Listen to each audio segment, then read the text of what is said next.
Hello दोस्तों, कैसे हैं। आज हम लोग अपने इंग्लिश ग्रामर का मॉडल के सेक्शन को आए कर रहे हैं दोस्त। हम लोग पिछले वीडियोस में बहुत सारा मॉडल्स के बारे में पढ़े। आज हम लोग वुड मस्ट के बारे में सीखेंगे दोस्त। इसका पूरा इन एंड आउट समझेंगे, कैसे और कहाँ कहाँ यूज़ करते हैं। जैसे पिछले वीडियोस में सीखे थे बिल्कुल वैसे ही सीखेंगे कि हम लोग वुड और मस्ट का यूज़ प्रेजेंट में कैसे सीखेंगे, पास्ट में कैसे होगा यूज, फ्यूचर में कैसे होगा, निगेटिव में कैसे होगा और इसका क्या अर्थ निकलेगा। ये बहुत इंपॉर्टेंट है दोस्त कि इस पार्टिकुलर सिचुएशन में इसका अर्थ कैसे हम लोग निकालेंगे। ठीक है, सबसे पहले शुरू करते हैं वुड का। इसका मीनिंग होगा पास्ट ऑफ व्हील। तो हम जानते हैं कि व्हील का पास्ट क्या होता है, वुड होता है, ये तो हम लोग को पता है दोस्त। लेकिन अब इसका यूज कैसे कैसे करेंगे, अब ये ध्यान दीजिएगा। प्रेजेंट में चूंकि ये पास्ट है तो प्रेजेंट में तो इसका अर्थ होगा नहीं दोस्त, पहला चीज तो क्लियर हो गया। सेकेंड चीज क्या है, पास्ट में इसका यूज कैसे करेंगे। जैसे एकदम सिंपल, वेरी सिंपल, जो हम लोग का सेंटेंस होता है। जैसे आप नरेशन में हम लोग सीखे होंगे, अगर आप देखे होंगे हमारा वीडियो तो उसमें आप देख लीजिएगा, उसमें बहुत अच्छे से यूज किया हुआ है। You said we would go to the movie. उसने कहा हम लोग मूवी चलेंगे या जाएंगे या गए, जो भी अर्थ होगा। एक चीज और ध्यान दीजिएगा, यहां पर दैट हम नहीं लगाए दोस्त। At some extent it can be used, it can't be used. ये आपके ऊपर डिपेंड करता है कि आप यूज कर भी सकते हैं, नहीं भी यूज कर सकते हैं। ये बहुत बड़ा इशू नहीं है। तो इसका अर्थ ऐसे निकलता है, आप ऐसे भी यूज कर सकते थे। You said that we would go to the movie. उसने कहा हम लोग मूवी देखने चलेंगे। ठीक है, उसने कहा हम लोग मूवी देखने चलेंगे, ऐसे करके उसने कहा। फ्यूचर में चूंकि पास्ट है दोस्त, उसका फ्यूचर में उस तरह से अर्थ आएगा नहीं, क्योंकि फ्यूचर हम लोग नहीं, हम लोग पास्ट में उसका अर्थ निकाल रहे हैं। क्लियर है। उसके बाद इसका निगेटिव तो बिल्कुल एज इट इज निकलेगा, जैसे हम लोग इसका निकाले हैं बिल्कुल वैसे निकलेगा। You said we would not go. उसने कहा हम लोग नहीं चलेंगे, हम लोग नहीं चलेंगे या हम लोग नहीं गए। कैसे भी करके इसका हम लोग अर्थ निकाल सकते हैं दोस्त। ठीक है, इसका सेकेंड जो अर्थ निकलेगा कंडीशनल। कंडीशनल मतलब क्या हो जाएगा दोस्त, शर्त के रूप में इसका हम लोग इस्तेमाल करेंगे। कंडीशनल का मतलब क्या हो गया, शर्त के रूप में दोस्त। अब शर्त के रूप में कैसे अर्थ निकलेगा, जब एक काम होगा तभी दूसरा काम उसके ऊपर निर्भर होगा, यानी इसके होने के बाद ही हम दूसरा का बात करेंगे। कंडीशनल, जैसे इफ आई वोर इन ट्रबल, यदि मैं ट्रबल में होऊंगा, I would ask him for help, मैं उससे मदद के लिए बोलूंगा। अगर मैं होऊंगा तब, नहीं तो नहीं। अब यहां पर देखिए, ये बिल्कुल कल्पना है। आई वॉर, आई वॉर, आई के साथ वॉज लगता है, बट यहां वॉर लगा है। वॉर का मतलब ये होता है ये कल्पना है। अगर ऐसा होगा तो वैसा करेंगे, होगा नहीं, समझ रहे ना। ऐसा होगा नहीं, बट ऐसा होगा तो वैसा करेंगे। कंडीशनल सेंटेंस ऐसे ही हम लोग बनाते हैं दोस्त। If I war in trouble, अगर हम लोग तकलीफ में होंगे, तकलीफ में होंगे तब हम उससे मदद मांगेंगे। ठीक है, नहीं होंगे तो नहीं मांगेंगे। इसका अर्थ देखिए प्रेजेंट में निकल रहा है। हम लोग लिखे कैसे हैं, सब पास्ट में लिखे हैं दोस्त। हम बार बार आपको बोलते हैं कि कभी भी सेंटेंस को देख के हम लोग यह ना समझ लें कि अरे ये तो पास्ट में लिखा हुआ है। अरे भैया, हो सकता है कि वो पास्ट में हो, बट उसका अर्थ प्रेजेंट में हो सकता है। ये हम लोग को समझना है दोस्त, ये बहुत इंपॉर्टेंट चीज है। ये पूरा सेंटेंस को बहुत ध्यान समझिएगा, ये बहुत काम का वाक्य है दोस्त। ठीक है, दूसरा, अगर ये पास्ट में यूज करते तो कैसे इसका अर्थ निकलता है। If I had been in trouble, अगर हम लोग तकलीफ में हुए, मतलब पास्ट में, I would have asked him for help, हम उससे मांगे होते, मांगे होते, उससे मदद मांगे होते। अगर हम तकलीफ में होते तो मांगे होते। ठीक है, मतलब ये बिल्कुल पूरा काम पास्ट में हो रहा है। मांगे थे, मांग चुके होते थे। आप जैसे इसका हिंदी निकालेंगे बिल्कुल एकदम क्लियर अर्थ आ रहा है दोस्त कि पास्ट में बिल्कुल जा रहा है। आई वुड हैव आस्क्ड, मैं उसे मांगा होता, किया होता था। ठीक है, इस तरह से उसका अर्थ निकलेगा। अगर फ्यूचर में करेंगे तो if I got into trouble, अगर हम लोग तकलीफ में होते या होंगे, I would ask him for help, हम उससे मदद मांगते या मांगेंगे। अगर ऐसा बोलेंगे तो ज्यादा अच्छा लगेगा। तकलीफ में होंगे तो हम लोग मांगेंगे, आने वाले समय में, अभी तक तो नहीं है, बट आने वाले समय में अगर तकलीफ में होंगे तो मांगेंगे। इसका अर्थ ऐसा निकलता है। यूज पास्ट में है, अर्थ फ्यूचर में आ रहा है दोस्त। अगर निगेटिव फॉर्म में देखिए, even if I got in to trouble, यद्यपि हम लोग तकलीफ में होंगे या हैं, I would not ask him for help, फिर भी हम उससे मदद नहीं मांगेंगे। तकलीफ में होंगे फिर भी नहीं, तकलीफ में होंगे फिर भी नहीं मांगेंगे, ये कंडीशनल होगा। रिपीटेशन, रिपीटेशन का मतलब क्या होता है? पुनरावृत्ति, एक चीज को बार बार बोलना। हैबिचुअल एक्शन, हैबिचुअल मतलब जो हमारा आदत होता है दोस्त, बार बार हम लोग कोई काम का आदत लगता है ना, ये आदतन वाला बात है। रिपीटेशन इन पास्ट, पास्ट में तो प्रेजेंट का तो बात ही खत्म होगा, जब पास्ट की बात ही कर देंगे तो प्रेजेंट खत्म हो जाएगा दोस्त, ठीक है। अब पास्ट में कैसे बोलेंगे? व्हेन वी वर किड्स, जब हम लोग बच्चे थे, बच्चे छोटे, you know, we would always play street hockey in the alley, हम लोग क्या करते थे? गलियों में हॉकी खेला करते थे। जब छोटे होते थे तब खेलते थे गलियों में हॉकी। अरे भैया, बच्चा में तो कोई भी खेल सकता ना, अब बड़ा हो जाएंगे तो थोड़े गली में खेलते नजर आएंगे, ठीक है। ऐसे जब होते थे तब खेलते थे, होते थे तो खेलते थे, ऐसा वाला बात है। फ्यूचर में तो कोई अर्थ आएगा नहीं बाबू, क्योंकि पास्ट की बात हो रही है, पास्ट में रिपीटेशन हो रहा है। हम लोग खेलना पुनरावृत्ति है ना, ऐसा नहीं कोई एक ही दिन खेलते थे, अरे रोज खेला करते थे भाई।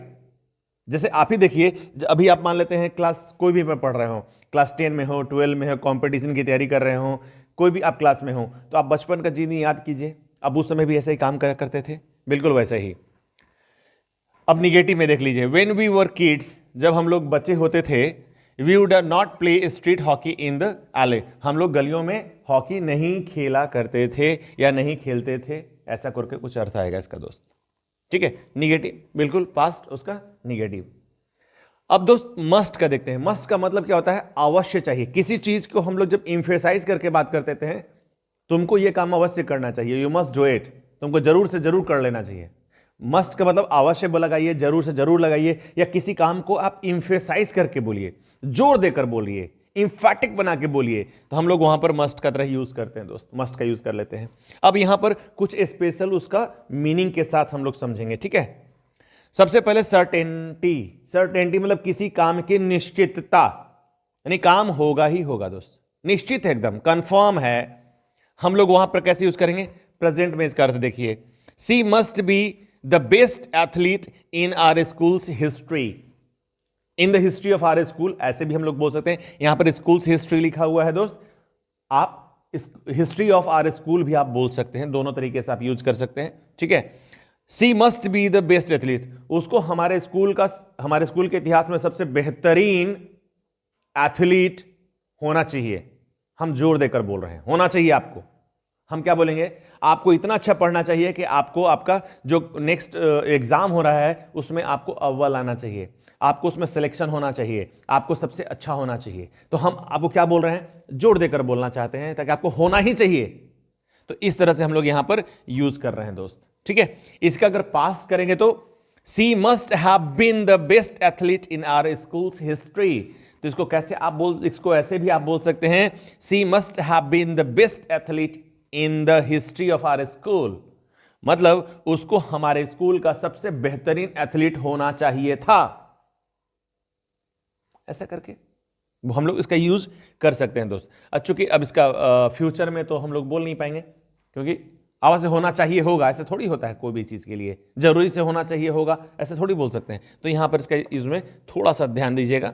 इसका निगेटिव बिल्कुल इसका बना लीजिए निगेटिव, इसका निगेटिव, कैसे भी इसका निगेटिव आप बना सकते हैं। जैसे एक एग्जांपल हम आपको दिए हुए हैं, she must not be the best athlete in our school's history, इसको आप ऐसे भी बोल सकते हैं, she must not be the best athlete in our history of in the history of our school, ऐसे करके भी आप बोल सकते हैं। इसका अर्थ कैसे होगा? उसे हमारे स्कूल के इतिहास का सबसे बेहतरीन एथलीट नहीं होना चाहिए। निगेटिव वाक्य है ना दोस्त, निगेटिव है तो नहीं होना चाहिए। कोई काम का हम लोग निगेटिव में यूज करेंगे, कैसे यूज करेंगे? तो ऐसे यूज करेंगे, ठीक है बाबू। दूसरा क्या हो जाएगा? Strong recommendation. आपको हम पिछले वीडियो में बताए थे, जब हम लोग रिकमेंड करते हैं किसी को भी, अनुमोदित करते हैं एक से, मैंने कोई काम करने के लिए उसे रिकमेंड करते हैं, स्ट्रॉन्ग रिकमेंडेशन है, आपको जरूर से जरूर यह काम करना चाहिए, इस टाइप से। तो कैसे बनेगा? टू बी हेल्दी, आपको स्वस्थ होने के लिए क्या करना चाहिए? यू मस्ट ईट वेल, आपको अच्छा भोजन करना चाहिए, आपको अच्छे से खाना चाहिए। आप चाहते हैं स्वस्थ होना तो आपको अच्छा भोजन करना चाहिए। क्लियर है? पास्ट फॉर्म में देखिए अर्थ, to have stayed healthy you must have eaten better. अगर आपको स्वस्थ होना चाहिए होता है तो क्या करना चाहिए? आपको बेहतर खाना खाना चाहिए था। आप स्वस्थ होना चाहते हैं ना भैया, तो आपको बढ़िया खाना खाना चाहिए ना। आप बीमार हैं, 2 रोटी दबा खाइए। बीमार हैं, 1 सेव दवा खाइए, दवाई समय पर लीजिए, जो भी है। तो आपको बेहतर खाना खाना चाहिए। You must have been eaten better मतलब आपको बेहतर खाना खाना चाहिए था ना। आप क्यों नहीं खाए बताइए? इसलिए आप बीमार पड़ गए। इस तरह से इसका फ्यूचर में कैसे रहेगा? To be healthier. To be healthier माने आपको और स्वस्थकर होने के लिए यू मस्ट ईट बेटर, आपको अच्छा भोजन करना चाहिए। मतलब आप चाहते हैं कि आप स्वस्थ हों तो आपको बेहतर भोजन करना चाहिए। कीजिए बढ़िया भोजन, आप स्वस्थ रहिएगा। नहीं कीजिएगा तो स्वस्थ नहीं रहिएगा। अर्थ देखिए, फ्यूचर में आ रहा है। हम बार बार बोल रहे हैं, देखिए सॉरी, यहां सारा मीनिंग देखिए, सब मीनिंग इस तरह अर्थ में ऐसा सेंटेंस बनेगा और ऐसा अर्थ आएगा। यहां नेगेटिव में देखिए, टू बी हेल्दी, आपको स्वस्थ होने के लिए क्या चाहिए? You must not eat poorly, आपको खराब भोजन नहीं करना चाहिए। अगर आप स्वस्थ रहना चाहते हैं तो आपको अच्छा भोजन करना चाहिए, खराब भोजन नहीं करना चाहिए, बासी भोजन नहीं करना चाहिए, न्यूट्रिशियस भोजन करना चाहिए। जो न्यूट्रिशियस नहीं है, जंक फूड है, उसको आपको नहीं खाना चाहिए। इस तरह से आप यूज कर सकते हैं, ठीक है। नेसेसिटी, नेसेसिटी का मतलब क्या हो गया दोस्त? आवश्यकता। जब कोई चीज जरूरी हो आपको तो आप कैसे यूज करेंगे? देखिए, visitors must sign in at reception. जो विजिटर होते हैं, जैसे आप किसी होटल में जाइएगा या किसी बड़े जगह पे जाइएगा, ऑफिसेस में, तो वहाँ पर जो रिसेप्शन होता है वहाँ पर एक लॉग बुक होता है, उसमें आपको सिग्नेचर करना पड़ता है। जो भी लोग एंट्री करते हैं उसको साइन करके अंदर जाना पड़ता है, तो उसको लॉग बुक बोलते हैं। और उसी को रिसेप्शन पे जो कॉपी होती है, जो डायरी होती है, जो फाइल होता है, वहाँ पर साइन होता है। तो क्या बोलते हैं? Visitors must sign in at reception. Visitor को रिसेप्शन पे, जहाँ पर स्वागत काउंटर होता है, वहाँ पर उनको हस्ताक्षर करके जाना चाहिए। जरूरी है ना, आपको बिना उसके एंट्री नहीं मिलती है, आपको साइन करना ही पड़ेगा, ठीक है। अगर पास्ट में कैसे यूज करेंगे? In the past visitors had to sign in at reception. Visitor को साइन करना था। पास्ट में मतलब बहुत पहले की बात है, अब शायद खत्म हो गया होगा। पहले में विजिटर को रिसेप्शन पे लॉग बुक में साइन करना था। हैड टू साइन, साइन करना था ना, ऐसे। इन द फ्यूचर मतलब भविष्य में ऐसा होगा कि visitor must sign in at the reception. पहले से नहीं हो रहा होगा, लेकिन आने वाले समय में विजिटर लोगों को रिसेप्शन पे साइन करना होगा भैया। ये बात को ध्यान रखना पड़ेगा आपको। ऐसे यहां पर यूज करेंगे, यानी कि फ्यूचर में इसका अर्थ ऐसे होगा, मस्ट का यूज। क्लियर है? जो फ्यूचर में अर्थ आएगा। और इसका निगेटिव कैसे लिखेंगे? Visitors do not have to sign in at reception. Visitor को रिसेप्शन पे साइन करने की कोई जरूरत नहीं होगी, नहीं साइन करना होगा। आप आइए, आपको आना है, आइए, एकदम प्रेम से आपका स्वागत है हमारे यहां, आइए, कहीं साइन करने की जरूरत नहीं है, ठीक है। इस तरह से इसका यूज करेंगे दोस्त। और प्रोहिबिशन मतलब होता है किसी चीज की मनाही कर देना। कोई चीज को आपको मना कर देना है कि भैया तू नहीं कर, काम कर। उसमें कैसे यूज करेंगे? प्रेजेंट, पास्ट, फ्यूचर में कोई खासा अर्थ नहीं लगेगा। इसका निगेटिव हम लोग डायरेक्ट, क्योंकि प्रोहिबिशन का मतलब भी होता है नकारात्मक वाक्य में इसका यूज करते हैं, मना करने के सेंस में।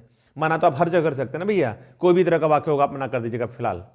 तो यहां पर देखिए, you must not disturb his concentration. आपको उसके कॉन्सेंट्रेशन को डिस्टर्ब नहीं करना चाहिए। जैसे आप पढ़ाई कर रहे हो, जैसे आप पढ़ाई करते होते हैं और कोई आपका छोटा भाई, छोटी बहन अगर आपको तंग करती है तो क्या बोलती है मम्मी? ओह, तंग नहीं करो।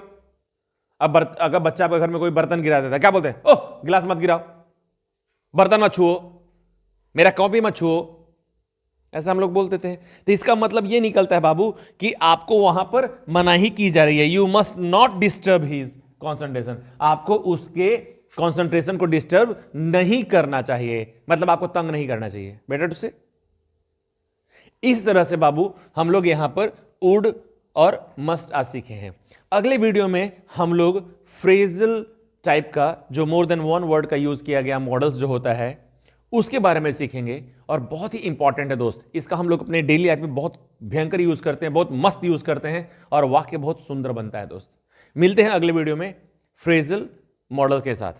तब तक के लिए थैंक यू।